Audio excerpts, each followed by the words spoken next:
So high-risk organizations have these competencies that I think are very, very important. They have an ability to reinforce systems and structures that promote safety based on best practices. They have an ability to work as a team, to be aware of risk, to mitigate that risk, and to be resilient. They have an ability to focus and align resources in a way that makes safety a priority and safety flourishes. They commit to evidence-based, patient-focused, system-centered work. They're committed to ethics with honest communication at its center wherever safety is at risk and where safety could be at risk. I've experienced what this is like, and I will tell you that healthcare needs to be there. The basic concepts that I want you to take away from this lecture are that healthcare is complex, it's prone to risk, teamwork must occur, crises are very common, people are fallible, particularly when they're under duress, and people can create safety as well as create risk. And that depends a lot on their level of stress, their fear, their fatigue, and in certain social medias. For instance, you've been on rounds before. You might have been on rounds at an academic hospital where you have interns and residents doing presentations on patients. In those milieux, safety should be priority. Unfortunately, standing out and looking good sometimes is the priority, and because of that, errors happen. Or because the focus is not on the right thing, errors happen. I actually saw a provider who accidentally, when he was going in to change a wound dressing and show, he was an intern, I think he might have been a second year resident, was trying to show how this wound was healing, and he was cutting away at the suture, and he cut into an artery. And oh hell, did that ever make a mess. It was the milieu. It wasn't his fault per se. He should have been paying more attention. But it was the milieu that he was in that was risk promoting. He was on the spot. He was young. He was scared. And guess what happened? Safety is a system. It can pose threats of failure that are due to many things, including poorly made equipment, poorly constructed interfaces for equipment, bad procedures, bad schedules, deficiencies in the culture, not even going there anymore. Poor incentives or incentives that are misaligned with appropriate outcomes, and an emphasis that's on production instead of on quality.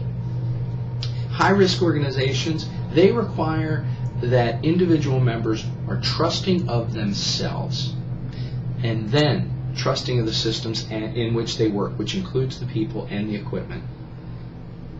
Reporting must include all reportable events and near misses and non-events. I told you about Dr. McDonald's presentation. He presented a case in which a nurse reported that when she pulled up the provider order entry system, the CPOE, she saw that two medications with similar names appeared on the same screen at the same time. Those two medications, he told me what they were, but frankly I can't remember and I couldn't find them in his presentation, but it doesn't matter. Two drugs that were very, very, very, very different with very similar names appeared on the CPOE right next to each other. Why? Because the system was set up in alphabetical order.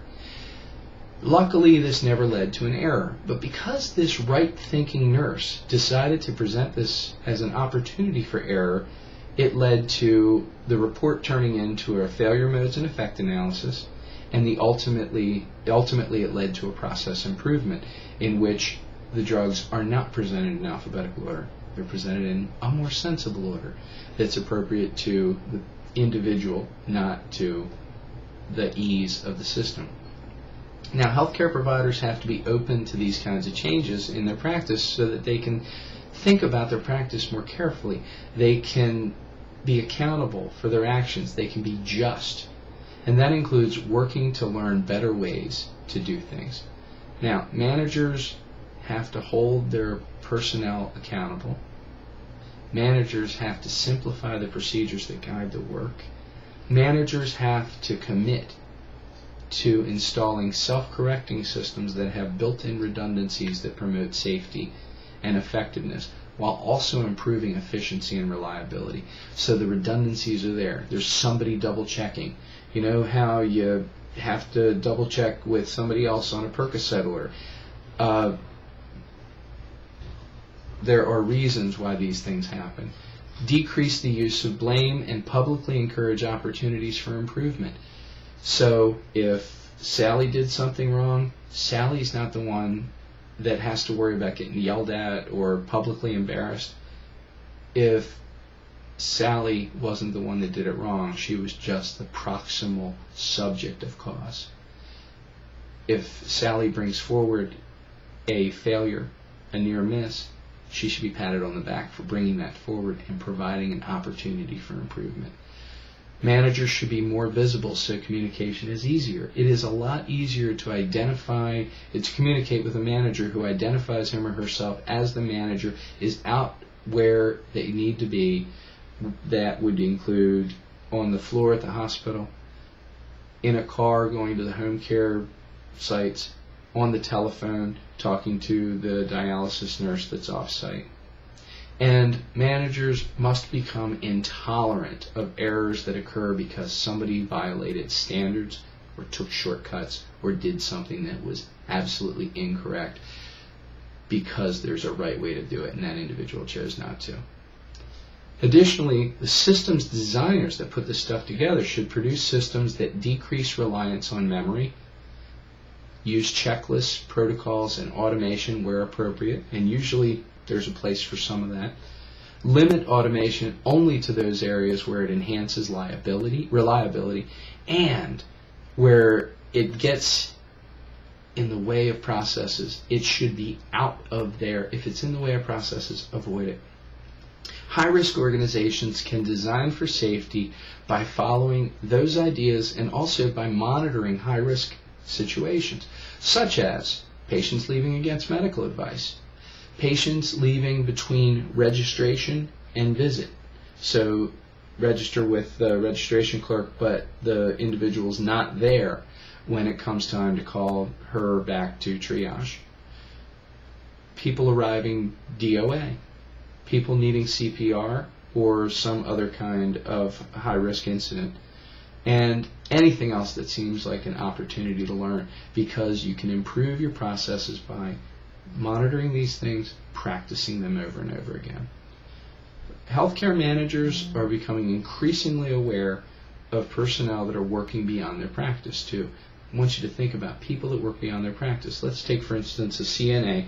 CNA chooses, knows, not, this isn't an error, this isn't a mistake, this is an error. This is something that the CNA chooses not to report skin breakdown because it might cause him or her extra work. That person is not only negligent, that person's doing a disservice to the patient, but also is practicing nursing without a license.